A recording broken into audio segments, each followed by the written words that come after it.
Piles होने की वजह क्या होती है और पाइल्स का किस तरह हम इसको डायग्नोज करें? बिल्कुल, बेसिकली जो पाइल्स है ना, ये समझने की ज़रूरत है कि पाइल्स बेसिकली एक नॉर्मल वस्कुलेचर है, ठीक है जिसको हम हेमराइड्स कहते हैं। ये सर। बेसिकली हमारी एनल कनाल का नॉर्मल वस्कुलेचर को पाइल्स कहते हैं। ठीक है अगर वो वस्कुलेचर जो नॉर्मल ब्लड वेसल्स हैं, सर। अगर वो फूल जाएंगी तो वो मसला करेंगे। ठीक है अब अगले ही मज़े की बात इसमें ये है कि अगर पाइल्स ज़्यादा देर तक रहेंगे तो वो कॉन्स्टिपेशन करेंगे, अगर कॉन्स्टिपेशन ज़्यादा तक रहेगी तो वो पाइल्स को वो वजह दोनों का बनेगी। आपस में कनेक्शन है। आपस में कनेक्शन ठीक है होता ये है कि जब पेशेंट को पाइल्स है, उसको पेन होती है, वो स्टूल रोक के रखता है। ठीक है स्टूल रोक के रखेगा तो कॉन्स्टिपेशन होगी। ठीक है अगर उसको कॉन्स्टिपेशन लॉन्ग स्टैंडिंग है, वो अगर स्ट्रेनिंग करेगा, जोर लगाएगा, स्टूल हार्ड आएगा, वो जो नॉर्मल वस्कुलेचर है वो ख़राब होगा, रप्चर होगा, ब्लड आएगा, लीकेज होगी, ठीक पेन होगी।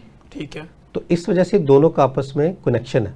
ठीक है तो पाइल्स बेसिकली एक नॉर्मल स्ट्रक्चर है, जिस किसी का लॉन्ग स्टैंडिंग कॉन्स्टिपेशन की वजह से, स्ट्रेनिंग की वजह से या लो फाइबर डाइट की वजह से मसले हैं, तो उसको पाइल्स डेवलप हो जाते हैं। ठीक हो गया। अच्छा सर, कोई आम बंदा या कोई बंदी, कोई मेल फीमेल, अगर वो घर में अपनी पायल को डायग्नोज करना चाहे या वो समझे कि मुझे पाइल्स हो रही है, तो उसकी अलामतें क्या होती हैं?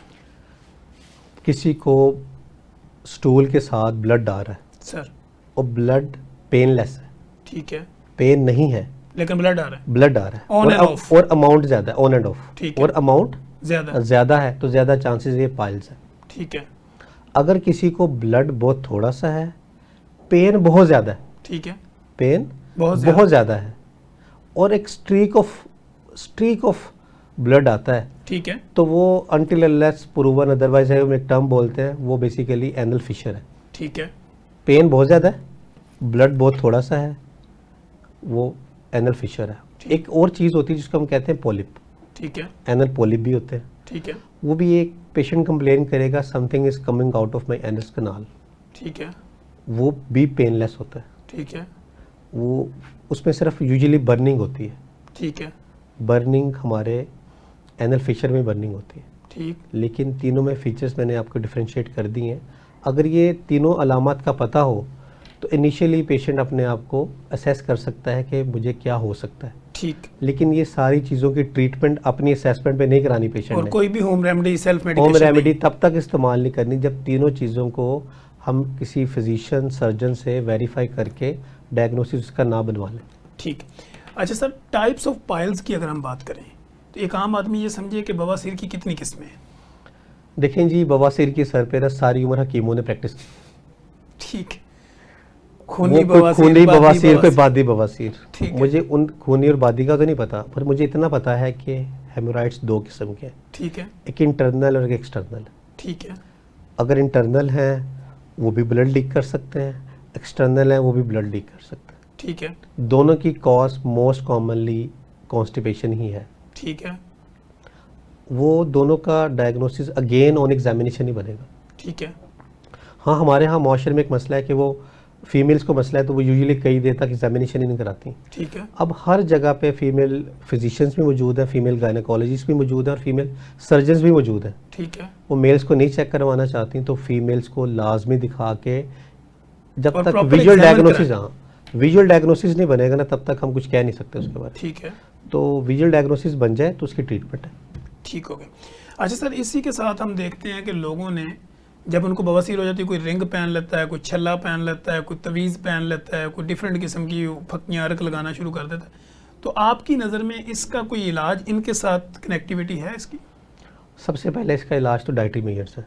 ठीक है, अगर किसी को पाइल्स है और अभी बहुत ज़्यादा उसको ब्लड नहीं आ रहा उसमें, ठीक, तो उसके डाइटरी मेजर्स हैं। कॉन्स्टिपेशन को रिलीव कराएं, एक्सरसाइज करें, पानी का इस्तेमाल ज़्यादा करें और स्टूल सॉफ्टनर इस्तेमाल करें। ठीक, स्टूल नरम आएगा, वहाँ पे प्रेशर नहीं पड़ेगा, तो उसके पहले तौर पे पेन और ये चीज़ें सेटल हो जाएंगी। ठीक है, उसके अलावा एडवांस ट्रीटमेंट्स की बहुत ज़्यादा हैं, जैसे आपने खुद जिक्र कर दिया बैंड्स का, तो एक आपको पता है कि हेमराइड्स के बैंड्स लगते हैं, ठीक, स्क्लेरोथेरेपी के इंजेक्शन लगता है, ठीक, फिर एक ओपन सर्जरी होती है, ठीक है, हेमोरेक्टमी होती है ओपन।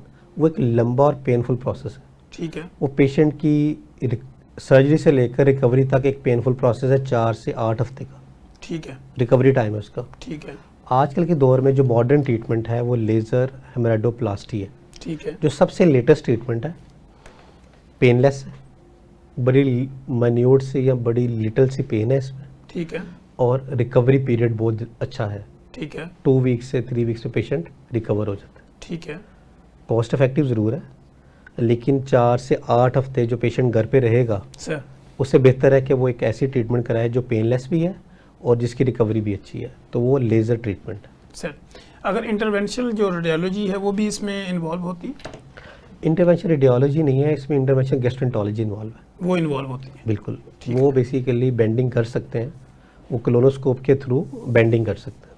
ठीक हो गया। अच्छा सर, हम ये देखते हैं कि लोग ये कहते हैं मैंने ऑपरेशन भी करवाया, सर्जरी भी मेरी कई दफ़ा हो चुकी है, लेकिन उसके बावजूद मुझे बार बार जो है वो पाइल्स की शिकायत होती है। बेसिकली जब पाइल्स की सर्जरी होती है या पाइल की कोई लेज़र सर्जरी है या उसकी हम समझ स्क्लेरोथेरेपी करते हैं या बैंड लगाते हैं, बेसिकली इसमें होता ये है कि जो सबसे विजिबल जिस पे रेड साइन होता है, ब्लीडिंग हो रही होती है या एक्टिव ब्लीडर है या जिसका साइज सबसे बड़ा होता है, सबसे पहले हम उसको टारगेट करते हैं। ठीक। अगर हमने उसके में से उसके अगर वेरिसेल एरियाज में से कुछ 4 एरियाज बड़े थे, 2 छोटे थे, सर। वो 4 को हमने टारगेट करके ट्रीट कर दिया, 2 अगर दोबारा वर्स हुए हैं तो उसकी वजह वो लैक ऑफ ट्रीटमेंट नहीं, उसकी वजह ये कि उसने पीछे से दोबारा परहेज नहीं किया, ठीक है, डाइटरी मॉडिफिकेशन नहीं की है, ठीक है, उसकी अगर कॉन्स्टिपेशन को ट्रीट नहीं किया, उसने उसकी स्ट्रेनिंग वैसी चल रही है, उसकी इनएडिक्वेट जो एम्पटिंग है वो वैसी चल रही है, सर। उसके डाइटरी मेजर्स ठीक नहीं है, तो वो दोबारा रीकर हो सकता है। ठीक है, तो रीअकरेंस इसमें पॉसिबल है। यानी सर्जरी के बाद भी आपको फाइबर, पानी का इंटेक, एक्सरसाइज, ये लाइफस्टाइल चेंज करना है। बिल्कुल ऐसे ही, क्योंकि Otherwise हमने दोबारा उस एरिया को आइडेंटिफाई करके ट्रीट किया है जो हमारे नज़र आ रहे थे। ठीक है, ये नहीं है कि वो नज़र आने वाले ही टोटल एरियाज थे, ठीक है, जो अभी ये डेवलप नहीं हुए तो दोबारा डेवलप हो सकते हैं ना, ठीक हो। क्योंकि ये नॉर्मल वस्कुलेचर है। यानी जो काट दिए गए या जला दिए गए या रिमूव कर दिए गए वो दोबारा नहीं हो सकते, वो लेकिन नहीं आगे होंगे, हो सकते। आगे हो सकते हैं, बिल्कुल। ठीक हो गया। अच्छा सर, इस तरह हम देखते हैं कि कुछ लोगों को ऐसी कोई कंप्लेन नहीं होती, यानी उनको पाइल्स भी नहीं है, उसके बावजूद वो कहते हैं कि महीने में 1-2 दफ़ा मुझे पखाने के साथ ब्लड आता है। ये एक रेड साइन है। ठीक है, अगर यंग मेल है, ठीक है, वेट लॉस है, सर। पखाने के साथ पेनलेस ब्लीडिंग है, ठीक है, तो एक रेड साइन है। ठीक है, उसको फ़ौरन अपने आप को इन्वेस्टिगेट करना चाहिए। ठीक है। वो अपने HB लेवल चेक कराए, वो कम हो रहे होंगे। और हेपेटाइटिस के भी साथ हेपेटाइटिस लिवर सीरोलॉजी से भी कराए, बिल्कुल कराए। उसके अलावा ऐसे पेशेंट की स्क्रीनिंग कोलोनोस्कोपी होनी चाहिए, ठीक है, देखें कि पूरी इंटेस्टाइन में से कहाँ से खून आ रहा है। ठीक हो गया। अगर ऐसे ही पेशेंट में वेट लॉस है, ब्लड आ रहा है स्टूल के साथ, पेनलेस ब्लड आ रहा है और वेट लॉस है, तो ऐसे पेशेंट की कोलोनोस्कोपी होके उसका डायग्नोसिस डेवलप होना चाहिए। ठीक। ये मोर चांसेस हैं कि बहुत सारे पेशेंट ऐसी स्टेज पे कोलोरेक्टल कार्सिनोमा डेवलप कर चुके होते हैं। ठीक हो गया। अच्छा सर, यही ब्लड अगर किसी को वॉमिट के साथ मुंह के ज़रिए आए तो ये भी गैस्ट्रिक अल्सर की कोई अलामत हो सकती है? बिल्कुल कॉमनेस्ट है गैस्ट्रिक अल्सर, बिल्कुल कॉमनेस्ट है।